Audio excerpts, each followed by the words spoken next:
Cpac.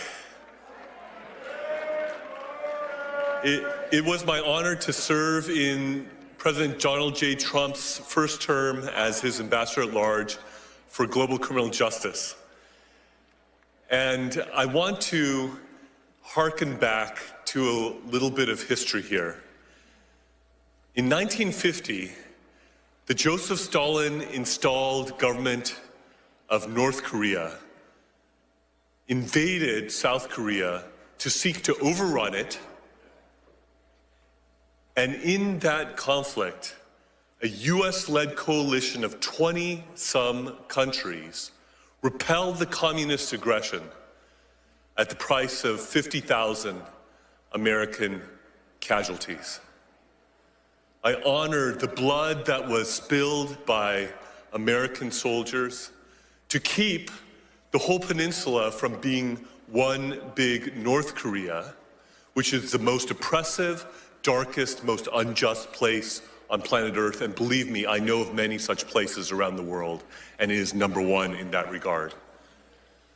Now, South Korea stands on the edge of a cliff. The democracy in South Korea is in a danger that it has not been in for decades. President Yoon, who loves America, who was strongly and staunchly allied with the United States of America, has been impeached and is in danger of being prematurely removed from office. Why? Because he had the courage to stick out his neck and say that there are things that are amiss in South Korea because there have been many indications of election fraud. We know something about that, I think, here in the United States.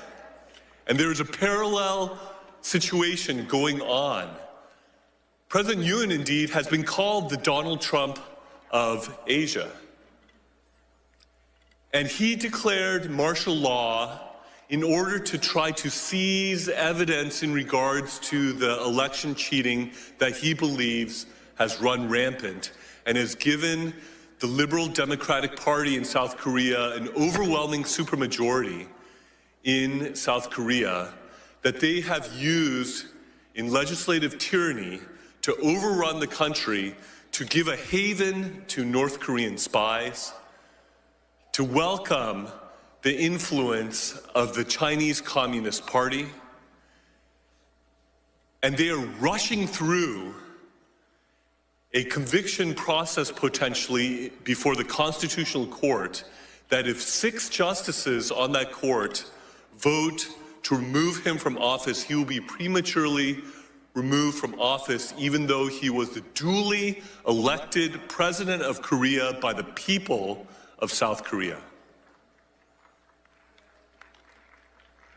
They are rushing this through because his chief political rival who wants to supplant him as president, Lee Jae-myung, who has allegedly sent millions of dollars over to North Korea against US sanctions and against the UN Security Council sanctions, who has aligned himself with North Korea and with the Chinese Communist Party, is himself accused of various crimes that if he is convicted, he would be disqualified from being a candidate for president of South Korea.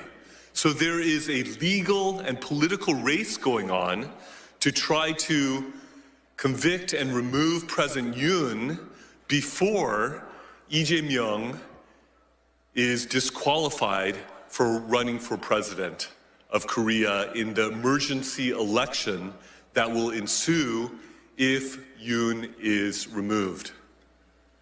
This is an issue for which freedom-loving, democracy-loving Americans should not be neutral. This is a situation where our government and our people should stand with our allies in South Korea and with President Yoon and stand up and be counted and let the world know that the robbing of democracy and the destruction of democracy, that we spilled blood to the tune of 50,000 casualties in the Korean War, will not be in vain, but that the democracy in South Korea could flourish and the people's elected president, President Yoon, who loves America, who is closely aligned with America, would be able to be vindicated in the Constitutional Court and restored to his rightful office. Thank you.